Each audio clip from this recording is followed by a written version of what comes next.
Okay, this is now the 5-minute tarot for the 12th of December 2017. And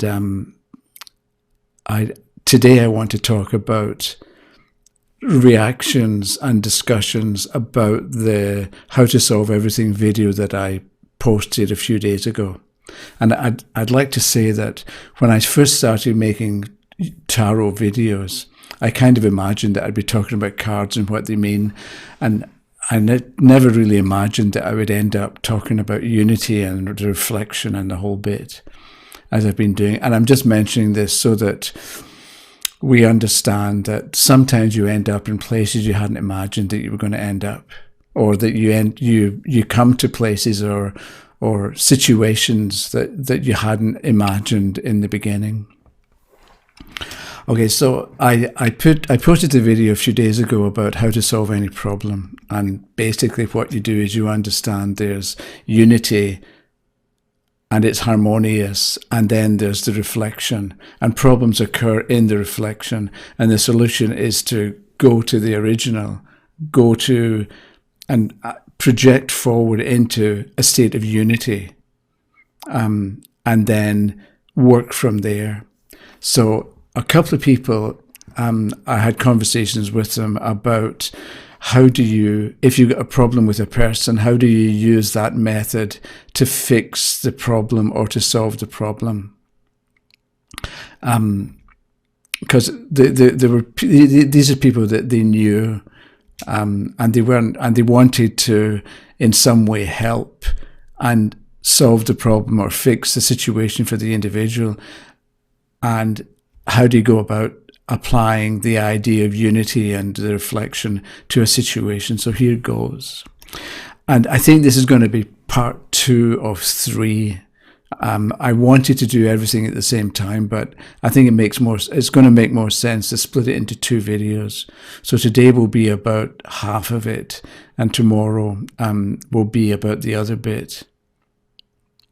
So the conversations I had were about somebody's a friend of a friend who was suffering from cancer, or who is suffering from cancer, and you sort of don't like to see it and you want to do something about it. So can you, or how can you use the idea of unity and harmony to fix the problem that the person's experiencing?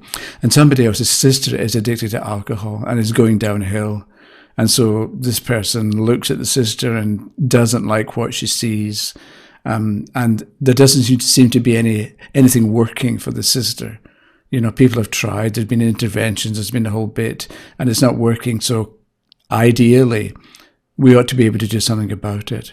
And somebody else is worried about business. He wakes at 4 a.m. and he's freaking and panicking and imagining the worst. How can he? And so that's a problem for him.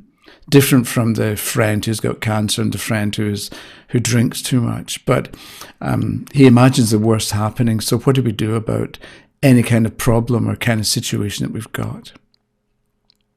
So we probably all know somebody who isn't doing too well in one way or another, and we want to help them out with suggestions, or maybe to give them a definite solution, because maybe it worked for us and we want them to be able to solve their problem using the method that worked for us. But this is the point of this of part 2 of this particular video. The problem is we can't change people to suit ourselves. And that's a fact, I think. We cannot change people to suit us. We want to change people, but we can't, and we ought to stop trying. And this is what I'd like to discuss in this, about what this means and why it's a good idea that we can't change people, and what do we do instead of trying to change them. Because the thing is, if somebody's a bit slow, we can't speed them up. If somebody is too cautious for their own good, we can't make them bold and daring. We can tell them what to do and they try it, but it doesn't work because they're really not bold and daring in the first place. So they're doing something that is alien to their nature. They can try to do it, but it doesn't work. And so they get discouraged, so they go back to being cautious, for instance. Or let's say somebody has been taken in by somebody else. You fall for somebody who isn't appropriate, isn't suitable, isn't available, and you don't want to give them up, even though you probably ought to. But you can't make somebody see this. You can't make people see their own mistakes. So what are we going to do instead? So it seems to me at this point there are two elements. We've got the other person, the one with the problem, let's say, and we've got us. And I think what we ought to do is consider each individually. So we're going to look today at the other person and what's going on with other people. And then tomorrow we'll look at what we personally can and should do to get ourselves together and to be able to be of use to other people as well. So the point number one, and really the only point, is we can't change people to suit ourselves. Even if we want to help them, we have to let them be and make mistakes or get into trouble. We cannot change other people to suit us. And I wonder if we can really help other people as well. But, okay, so we can't help other people. We can't change other people to suit us. And there are good reasons for this. Okay, I'd like to consider that, because if we can understand that there are good reasons for not being able to change other people, then ideally we won't bother trying. And that'll free up space and energy to do it properly, or to do things that actually work. Because imagine if you and I, that's you watching this, and me, and Bill and Sally, two people that we know, we all know Bob, and we want to help Bob get out of a mess he got himself into. So you might change Bob your way or have an idea about how Bob ought to change, but I might want Bob to change differently. And Bill and Sally might have their own ideas about what Bob ought to do. And so this, if all four of us were able to change Bob, Bob could become unrecognizable, or it could end in chaos, because we're all trying to make Bob into what we think Bob ought to look like. And there's something about, I can't remember it exactly, but it's a bit like an elephant is a horse designed by a committee, right? So we've got legs and ears and, a body, but this is not what a horse looks like, it's an elephant. So in the same way, we could take Bob, who's Bob, but give four of us or more people control over Bob, and you could end up with somebody who isn't Bob anymore. You could end up being unrecognizable. If we, all of us, or a few people, had their own separate inputs, and at the same time, because we think that we can change Bob to suit us, Bob might think he can change us to suit him. So what you get is, I don't know, a mess, because we think that we can change other people to suit us. So it's actually better and safer that we can't change other people to suit ourselves. But let's say for a moment that you could snap your fingers and the person's cancer disappears, or they're no longer addicted to or controlled by alcohol. So the problem might seem to be solved, cancer be gone, and it's gone. The thing is, then what? Because the person who has cancer might go back to their old habits and they end up sick again. Or the person who's addicted to alcohol can find something else to be addicted to that's equally bad, or that's as much of a problem, or that controls them to the same extent. Or maybe you solve their problem and they've no longer got cancer, or they no longer drink or don't feel the need to drink, but maybe they think that life isn't worth living. And they sort of become depressed. And maybe that was a real problem to begin with. And that was a problem that had to be solved, that they didn't think life was worth living. But that question or that problem or situation was never really addressed. So yes, you got rid of the cancer, but you didn't get rid of the problem or didn't solve the problem. So we might think we can fix people, but it's not so easy. It may not be that easy or as straightforward. So I think we need to do something else. And maybe what we do is, this can make more practical sense, I think, as what we do is we help the person to become a different or a better version of themselves. So we're not trying to, we aren't really changing them. in a way we kind of are changing them, but it's more like a case of development along correct lines, right? We want them to be more who they are, or a better version of who they are. Even if it's a slightly different version of who they are, that can give us the idea that there's a change, but really we're not turning them into somebody else that they're not. But by wanting people to become a better version of themselves, we're not trying to fit them into a mold or a shape that we've chosen, but at the same time we're respecting their independence and we're letting them be themselves. So I think it's important as well to remember that part of the reason for this is that each of us have our own natal horoscopes, and our natal chart points out lessons or different things or particular things that we're supposed to do, or that are supposed to go on, or that are supposed to happen. So the natal chart sets up certain conditions. And that's what we're meant to do, in some way meant to do, because we'll learn something from it. It's good for us. It's part of our karma, whatever reason you want. But the horoscope shows certain things that are meant to happen. So we as outsiders can't just interfere and make people into what we think they ought to be. So there's a good because if you do that, then, the life can be wasted because the person doesn't do what they're meant to do. So as an example, the first house shows the self and the ascendant shows the self. And the planets and houses involved with the planets show where and why you're meant to develop, or the direction in which you're meant to develop, and how you're going to do it. So if we could change people the way we want, we would be getting in their way. And I think we ought to not get in people's way, but let them be themselves as much as possible. So as an example, I have an Aries rising. So because I have Aries rising, and this is true for anybody with Aries rising, we're in life to be ourselves. If somebody has Virgo rising, the key word for Virgo is I analyze. So if you're Virgo rising, you're in life to analyze yourself. If you're Sagittarius rising, you're in life to understand yourself. So you could tell me I should be more self-analytical.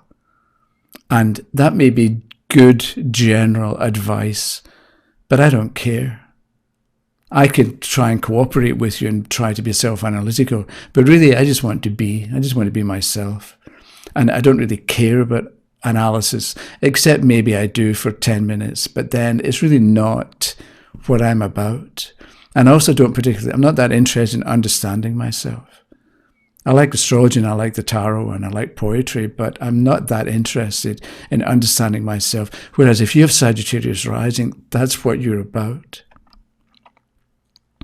So that's part of why we can't or we shouldn't interfere with other people, because they've got their own life direction and purpose and lessons, and it may not be ours. And even if we both have Aries rising, you need to then consider the position of the planet or planets that are involved with the ascendant. So Aries, for instance, is ruled by Mars. So for me, you need to look to see where Mars is in my natal chart to understand more about how I'm going to be myself and what kind of path I'm going to travel. So I have Aries rising and Mars in Gemini, so I talk.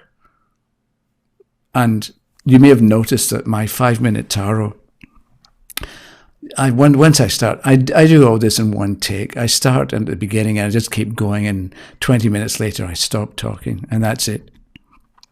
So my 5-minute tarot lasts more than 300 seconds, whereas my daughter also has Aries rising, but she has Mars in Virgo, and she happens to be a lawyer, and she does corporate law and it's contracts. So she'll be given a contract for a client, and she'll analyze it and go through it and figure out where the weaknesses are and what potential problems could arise for the client, and sees where it can go wrong. But with her, it's not open-ended, because she's got a document. It's got a limit. It's got ends, and she can finish it at a certain point. Whereas with me, Mars and Gemini, and I talk about the tarot and astrology, I can ramble on for hours, for days, and there is no end to it. Whereas my daughter is more circumscribed, we could say. She's got small, well, big, she's got particular stuff to deal with that is finite. It's got an end point. You've got the last paragraph and you've got the full stop at the end of the document. With me, it's Gemini, Castor and Pollux that I mentioned before, immortal and immortal. So I like to deal with stuff that has no end and no beginning as well. Okay, so this idea that we've got different ascendants and different planets ruling those same ascendants, for instance, this is part of the reason why I think we shouldn't mix or blend astrology with the tarot. Because if you're going to make suggestions or talk with a native, you have to be aware of their makeup and how they're built, so that what you say is relevant and makes sense at that time for them. And it's not just it's not just what you think is generic good advice. Because yes, by all means, I should become more self-analytical, but I don't care. So if you can spend hours telling me why, and they're all good reasons, but, you know, it goes in one ear and out the other. I just don't listen. I don't hear it. So, and the thing is, it's not just natal positions that make the person receptive or non-receptive to something that you tell them, because you've got a natal position, a natal chart, but you've also got transits and progressions and converse directions and solar arcs, various ways of developing the natal positions to get an idea of what's going on now or at any particular time, at any particular point in time. So if you're going to talk astrology, you really need to know all that. Otherwise, you can get it really wrong. Or it's easy for us with the tarot. What you do is you pick a tarot card, and it's going to tell you what's going on right now. And it's going to take account of developments that have taken place since the person was born. And it's going to understand and relate to what's happening to the person. And it adjusts for the planets overhead today that are going to emphasize or de-emphasize what's shown in the natal chart. That was kind of an aside, but I wanted to refer to that about astrology and the tarot and why we should keep them separate. So if we go back to the idea of helping other people or solving the apparent problem for them, we can want them to be happy.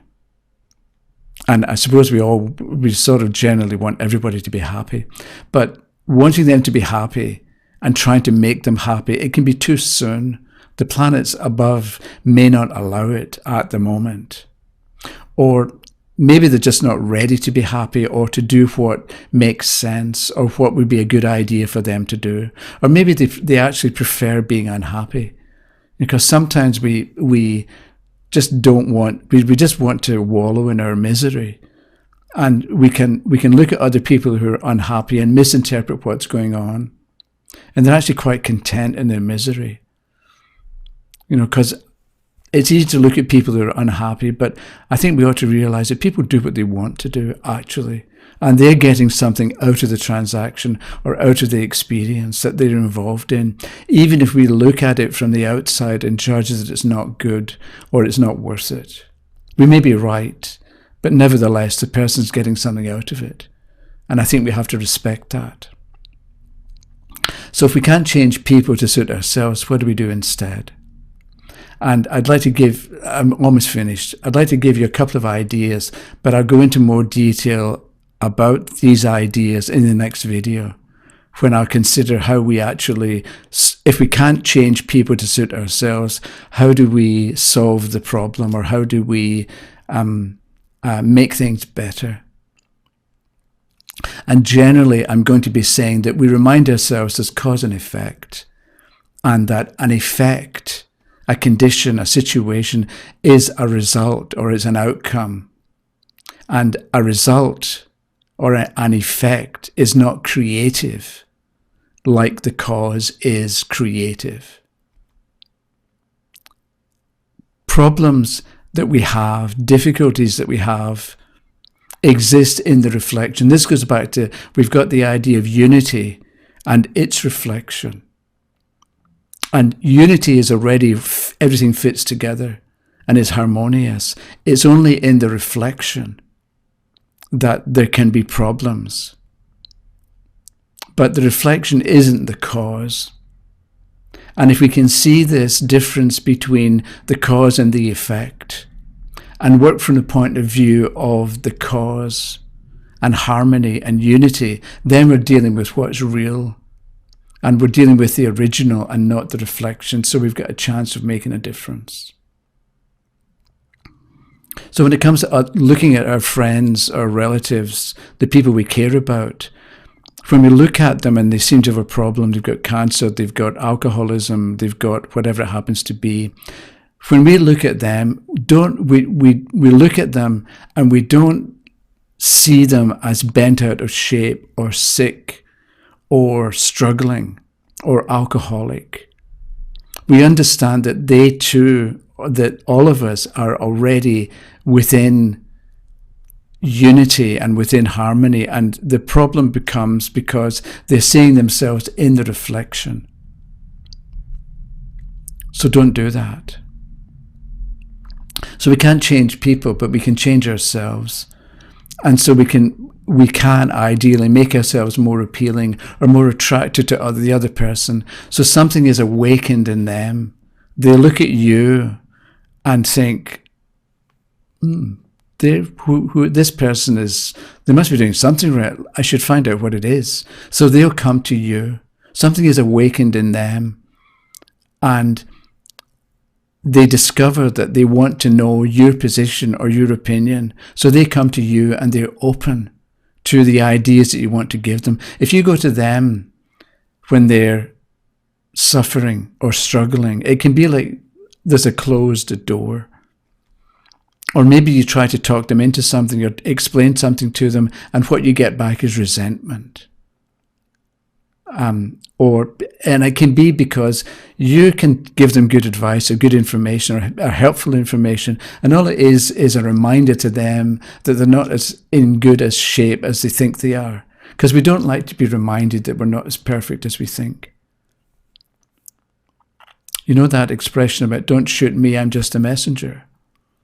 That can be what you sometimes need to say to people. I'm trying to help you. I'm trying to be of assistance. I'm trying to make things easier or better or different for you. And all you do is yell at me or not see the point that I'm trying to make. So basically, don't shoot me. I'm just a messenger. So tomorrow, I'd like to consider more about unity, where we already are. We already exist within the whole, within oneness. And even if we think we're not, we're still there. So I'm going to talk a little bit about unity and the reflection and what we can actually do to make this more real. And I'm going to suggest that we all keep a notebook where we write down our strategy. Okay, I hope you watch. Well, I have Aries rising. I don't really care what you do. So. Okay, so ideally I'll see you tomorrow and we'll talk a little bit about unity and its reflection. Okay, thanks a lot. If you have comments or questions, leave them down below. Thanks very much. Bye-bye.